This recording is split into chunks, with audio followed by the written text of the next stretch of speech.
Dus blijkt dat het echt wel een probleem is. Wat de jongeren steeds normaler vinden, het lijkt wel sociaal geaccepteerd, is dat iets waar wij van vinden, nee, wij willen dit in de halt toeroepen. Wij willen ook uitleggen waarom dit dus absoluut niet normaal gevonden mag worden en waarom we dit moeten veranderen.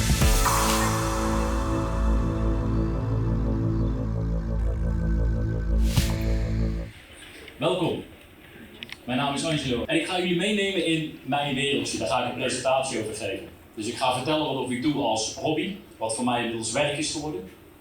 En ik ga jullie meenemen wat ik daarna allemaal een beetje heb meegemaakt. Wij zijn uitgenodigd met onze stichting, Stop Schelden met KK, om hier presentaties te verzorgen aan de jeugdleden. Omdat Steen ook heeft gevonden van ja, wij willen dit maatschappelijke probleem aanpakken. En wij willen laten zien dat wij een veilige sportomgeving zijn. En vinden niet dat er op en rondom het sportcomplex van VV Steen ruimte is om te schelden met het woord kanker. Ik doe dit omdat ik mijn eigen verhaal vertel. Waarin ik eerst begon met de presentaties waarin ik vertel wat ik bij het betaald voetbal allemaal doe. Ik ben assistent betaald voetbal en heb daar heel veel in meegemaakt. Daar neem ik ze ook in mee. Ik laat ze ook beelden zien van mooie wedstrijden waar ik allemaal bij betrokken ben. En daarna maak ik de schakeling van wat ik ook heb meegemaakt. Want sportief heb ik het mooist haalbare voor mijzelf meegemaakt. Ik was onderdeel van het scheidsrechterteam bij de Champions League finale. Maar binnen 1 maand bij thuiskomst veranderde dat allemaal. En ja, werd mijn zoon ernstig ziek. En dat vertel ik ook aan de jongens.